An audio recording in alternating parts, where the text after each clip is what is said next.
Bonjour chers frères et sœurs en Christ, c'est véritablement une joie pour moi de partager la parole de Dieu avec vous. Nous sommes dans la semaine où nous avons pris un thème. Ce thème porte sur le chrétien élu de Dieu peut-il perdre le salut? C'est ce que nous sommes en train de décrypter et en contact avec la parole de Dieu, c'est-à-dire sur la base de la parole de Dieu, nous voulons donner l'explication si un chrétien élu de Dieu peut perdre le paradis, peut perdre le ciel, peut perdre le salut, oui ou non. Et c'est sur cet aspect-là que nous avons commencé. Nous avons commencé sur ce thème. Premièrement, nous avons défini ce qu'était le chrétien élu de Dieu. Ensuite, nous avons défini ce qu'est le salut. Et maintenant, nous avons terminé, nous avons attaqué l'autre aspect, c'est-à-dire, nous sommes partis sur la base que le salut, c'est une grâce que Dieu donne et que personne ne doit s'enorgueillir d'être sauvé. Et nous avons montré qu'il y a ce qu'on appelle être un appelé de Dieu et être un enfant de Dieu, être élu de Dieu, parce qu'un appelé, c'est celui qui n'ira pas restant rempli de l'Esprit de Dieu pour aller jusqu'au bout du parcours, alors que celui qui est élu de Dieu, c'est celui qui va tenir ferme, qui va marcher dans les voies du Seigneur et qui va voir sa vie chaque jour avancer en profondeur avec le Dieu vivant, rempli du Saint-Esprit pour aller jusqu'au bout de la course. Et nous avons démontré que un chrétien, c'est un homme, une femme, un jeune homme, un vieillard, qui a mis toute sa confiance en Jésus-Christ de Nazareth comme son seul sauveur. Il possède donc le Saint-Esprit, il est né de nouveau. La Bible déclare dans Jean chapitre 3, verset 3, Jésus a répondu en vérité, je vous le dis, si un homme ne naît de nouveau, il ne peut voir le royaume des cieux. Donc c'est quelqu'un qui est né de nouveau. Et on n'est pas chrétien parce qu'on a des parents chrétiens. On n'est pas chrétien parce qu'on est éduqué par les personnes qui sont des chrétiens. On n'est pas chrétien parce qu'on allait dans une école, une école confessionnelle. On n'est pas chrétien parce qu'on lit la Bible. Non, on doit marcher dans les voies du Seigneur. On doit avoir accepté Jésus-Christ un jour et on doit marcher dans les voies du Seigneur. Et on a dit que savoir que le paradis et l'enfer existent ne fait pas de nous des chrétiens parce que les démons eux-mêmes croient que Dieu existe et qu'il y aura un lieu de tourment, mais ce n'est pas cela qui les sauve. On peut le voir dans Jacques chapitre 2, verset 19. Tu crois qu'il y a un seul Dieu? Tu fais bien, les démons le croient et ils tremblent, oui. Donc, en conclusion, au niveau de ce qu'on appelle un chrétien, nous avons dit, nous pouvons retenir que le chrétien élu de Dieu est celui qui a accepté Jésus, qui croit en Jésus comme son seul sauveur. Il a fait l'expérience de la nouvelle naissance, il marche selon le Saint-Esprit. Ses pensées sont dirigées par Jésus-Christ de Nazareth et sous l'influence du Saint-Esprit. Raison pour laquelle Paul pouvait dire dans Galates chapitre 5, verset 20, j'ai été crucifié avec Christ, si je vis, ce n'est plus moi qui vis, c'est Christ qui vit en moi. Et si je vis maintenant dans la chair, je vis dans la foi au Fils de Dieu qui m'a aimé, qui s'est livré pour moi. Donc voilà un peu la définition que nous avons donnée du chrétien. Et on a donné aussi la définition du salut, parce qu'il y a des personnes qui nous prennent en marche, il faut qu'on fasse le point pour qu'ils aient une idée. On a donné la définition du salut, on a pris 3 passages, Luc chapitre 19, verset 10, Actes chapitre 16, verset 31, et Éphésiens chapitre 2, verset 8 à 9. Et on a dit, car c'est par la grâce que vous êtes sauvés par le moyen de la foi, et cela ne vient pas de vous, c'est le don de Dieu. Donc le salut, c'est Jésus-Christ qui sauve ce qui était perdu, par sa mort et sa résurrection. Voilà le salut. Adam n'a pas pu résister devant le diable, il est tombé, Christ vient pour remporter la victoire afin de nous sauver. Voilà, et le salut, c'est Jésus qui dit oui, là où le premier Adam avait dit non. Pour que nous puissions avoir la vie, il fallait que Jésus meure. Pour que nous puissions avoir la lumière, il fallait que Jésus plonge dans les ténèbres, prenne nos péchés sur lui et vienne mourir à la croix pour nous donner la vie éternelle. Oui. Et que personne ne devait se noguer du salut, car vous êtes sauvés par la grâce, par le moyen de la foi. Cela ne vient pas de vous, c'est le don de Dieu, non pas par le principe des œuvres, afin que personne ne se glorifie, car nous sommes son ouvrage, ayant été créé dans le Christ Jésus par les bonnes œuvres que Dieu a préparées en avance, afin que nous marchions en elle. Éphésiens chapitre 2, verset 8 à 10. Donc, nous recevons le salut par le moyen de la foi, et ce salut est gratuit. Ce n'est pas une récompense obtenue par mérite.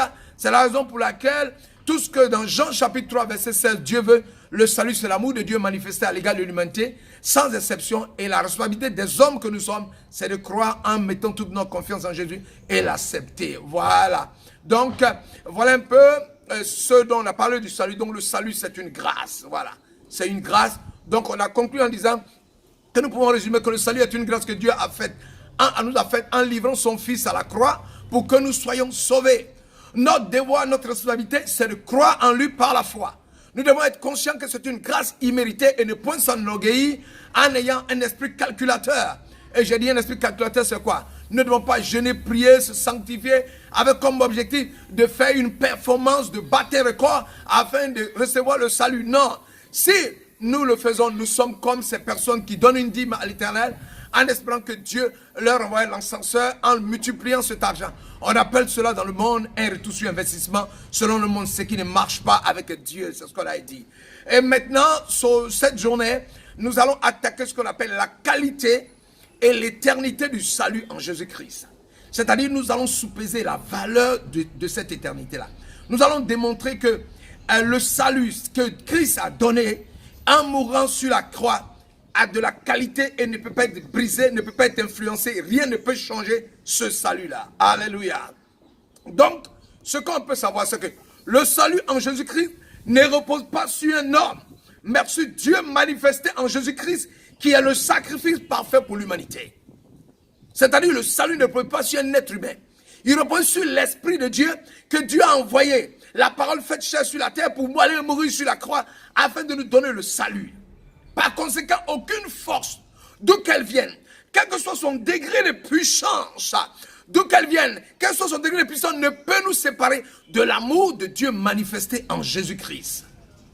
Raison pour laquelle la Bible déclare, dans Romains chapitre 8, verset 33, le 35, le 38, le 39, la Bible dit, qui accusera les élus de Dieu? Qui est-ce qui nous séparera de l'amour du Christ?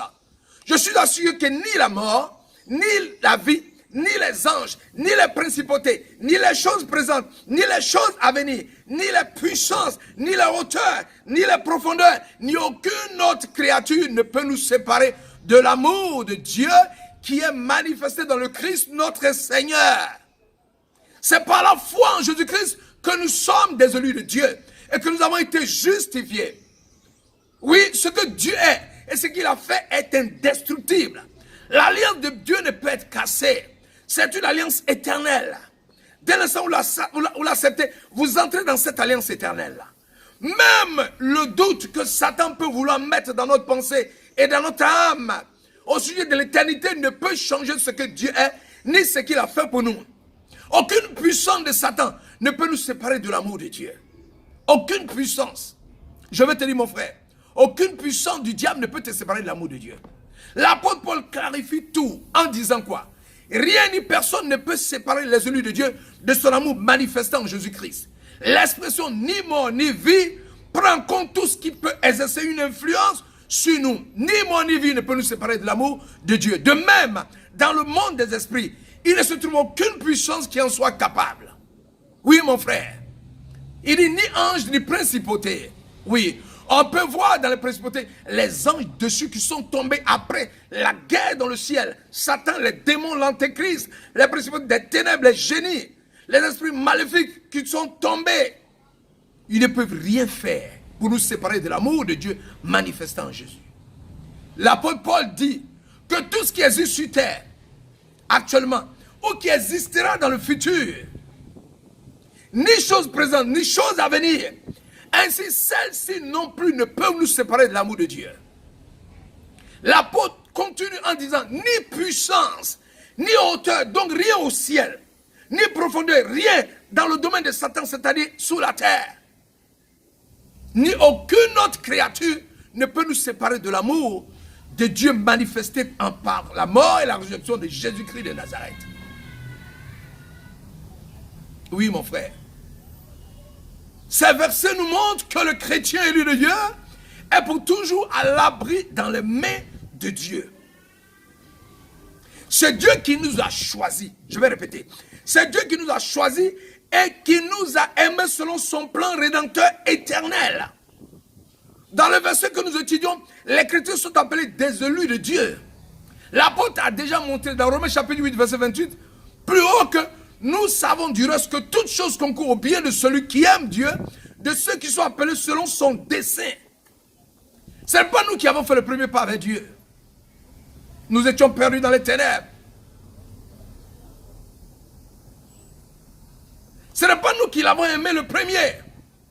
C'est Dieu qui, dans son amour incommensurable, s'est penché vers nous et nous a appelés selon son plan éternel, son plan rédempteur. Ainsi le salut vient de Dieu et non de nous. Mon frère, le salut vient de Dieu et non de nous. Merci Seigneur.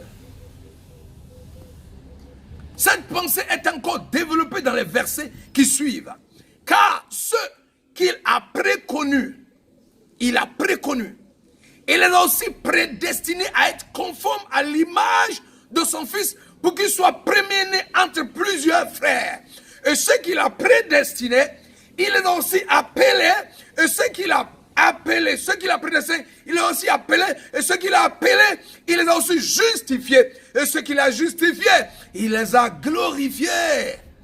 Oh, koma yataka brayo koma. Romains chapitre 8, verset 29 à 30. Oui.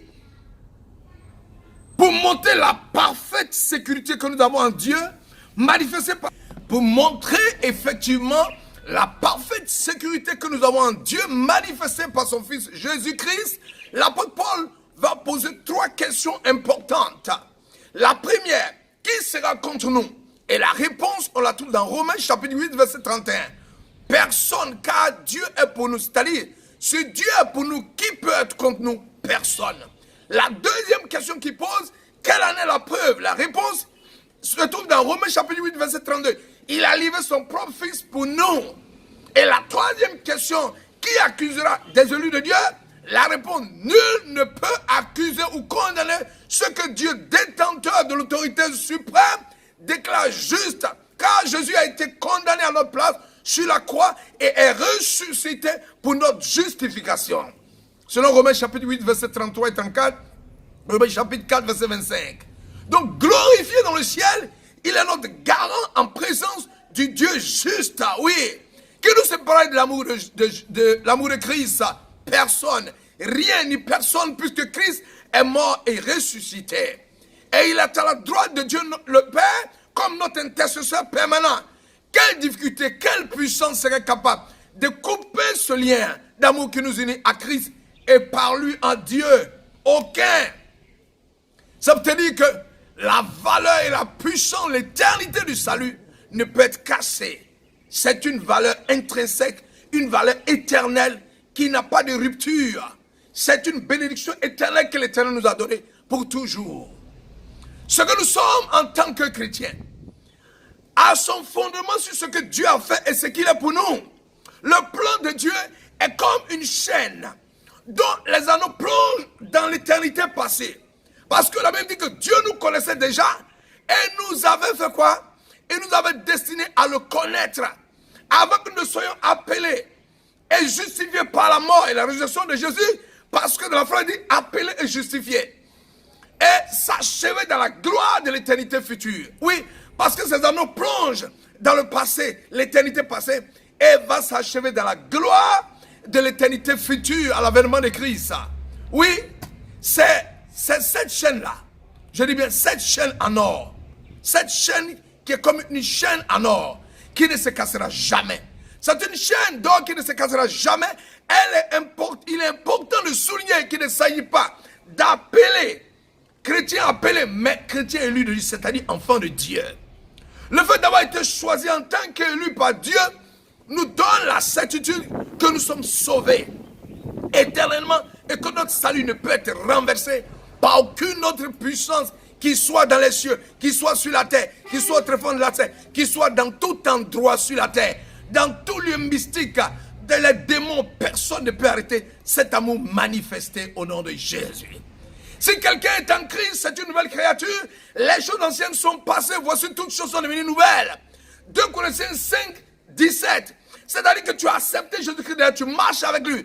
Tu marches dans ses voies. Tous les liens qui te tenaient captif, tout ce qui a triomphé de toi est brisé maintenant parce que tu marches en victoire et de victoire en victoire. C'est vrai, le diable te tentera, mais il cherchera toujours ce qui t'a fait tomber. À toi de marcher dans les pas du Dieu vivant, rempli de l'Esprit de Dieu, pour triompher de ses plans et renverser ses plans dans le nom de Jésus. Oui, c'est parce que les anciennes choses sont passées, une nouvelle vie commence. Tu es devenu une nouvelle créature, tu es fils de Dieu. Voici une preuve supplémentaire de l'éternité. Jamais un homme n'est venu au monde sans être de la race d'Adam. sauf le Seigneur Jésus-Christ. Il fut conçu de l'Esprit Saint de façon miraculeuse. Nous pouvons le voir dans Matthieu chapitre 1, verset 20 et Luc chapitre 1, verset 35. 3 versets rendent clairement témoignage de sa pureté absolue. La Bible déclare dans 1 Pierre chapitre 2, verset 22, il n'a pas commis de péché. Ça, c'est le témoignage de Pierre, ça. Ensuite, le témoignage dans 2 Corinthiens chapitre 5, verset 21, ça, c'est le témoignage de Paul. Il n'a pas connu le péché comme puissance séductrice, écrit Paul. C'est-à-dire, le péché est une puissance séductrice qui n'a pas eu raison d'écrire ça. Et Jean qui déclare, il n'a point de péché en lui. 1 Jean chapitre 3, verset 5, le déclare. Jésus-Christ est descendu vers nous, a pris nos péchés sur lui, fut fait péché et entra volontairement dans la mort. Et il est descendu dans l'abîme dans lequel nous nous trouvions spirituellement par rapport à Dieu. Mais il a aussi ressuscité. Il n'est pas resté dans la mort, mais en est sorti en puissance, en force et en gloire, avec majesté par la résurrection. Cependant, ce n'est pas seulement pour lui qu'il a fait cela. L'Écriture dit, Dieu nous a vivifiés avec Christ et nous a ressuscités et nous a fait asseoir ensemble dans les lieux célestes dans le Christ Jésus. Cela est Éphésiens chapitre 2, versets 5 à 6. Oui, nous appartenons maintenant à Christ puisque nous sommes une nouvelle création par sa résurrection. Nous n'avons pas décidé nous-mêmes de naître dans la première création comme descendants d'Adam. De même, la nouvelle création n'est pas notre œuvre, mais celle de Dieu. Voilà pourquoi la Bible déclare, car vous êtes sauvés par la grâce, par le moyen de la foi, et cela ne vient pas de vous, c'est le don de Dieu. Non pas sur le principe des œuvres, afin que personne ne se glorifie, car nous sommes son ouvrage ayant été créé dans le Christ Jésus pour les bonnes œuvres que Dieu a préparées à l'avance, afin que nous marchions en elles. Selon Éphésiens chapitre 2, versets 8 à 10. Ce passage et d'autres avec lui corroborent cela. 2 Corinthiens chapitre 5, 15, 2 Corinthiens chapitre 15, et 2 Corinthiens chapitre 5, versets 15 à 18, et 2 Timothée 1, chapitre 9 à 10, et Romains chapitre 3, verset 28, montrent très clairement que le salut est l'œuvre de Dieu. Pourquoi en est-il ainsi? Parce que Dieu veut ôter tout motif qui pourrait entraîner le pécheur, sauver à se glorifier, à s'élever. Si nous étions sauvés sur le principe de nos propres œuvres, alors nous pourrions nous glorifier de quelque chose. Non, dit l'Écriture.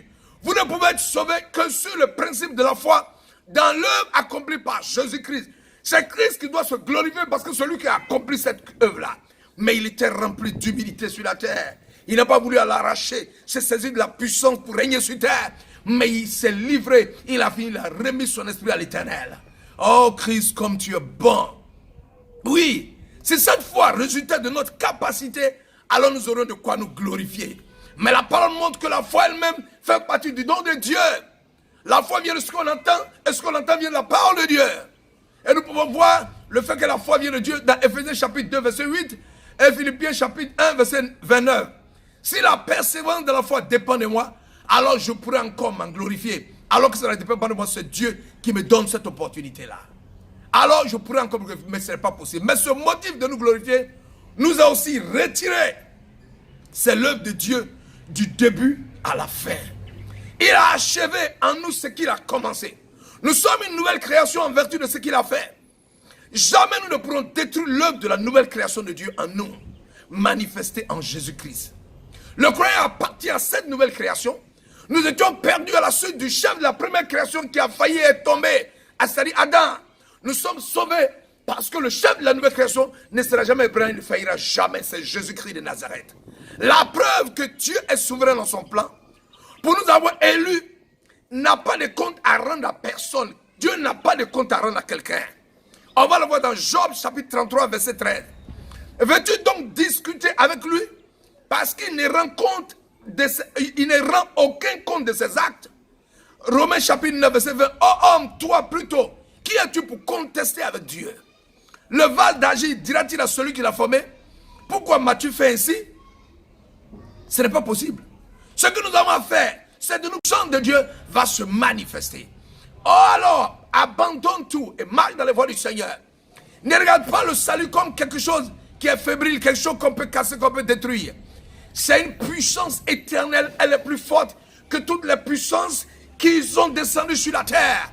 Elle est Dieu manifesté. C'est la parole faite chair descendue sur terre pour nous sauver, pour payer la rançon pour que tu sois délivré. Christ a payé la rançon pour que tu sois sauvé. Christ est venu mourir pour que tu sois sauvé. De l'alcool, de la drogue, du sexe, du mensonge, de tout ce qui se passe sur la terre qui ne glorifie pas le nom de l'Éternel. Du mysticisme, des fétiches, des idoles, du mensonge, du divorce, des vaines façons de vivre. Oh, Christ est venu pour triompher de ces forces-là. Alors, il te donne le salut. Reçois le salut. Accepte Jésus-Christ de Nazareth et ta vie sera complètement transformée. Accepte Jésus-Christ de Nazareth et la gloire de Dieu va se manifester dans ta vie. Accepte Jésus-Christ de Nazareth et tu feras partie des élus. Oh, qui rentreront dans les lieux célestes, dans la gloire du Dieu vivant pour manifester sa puissance.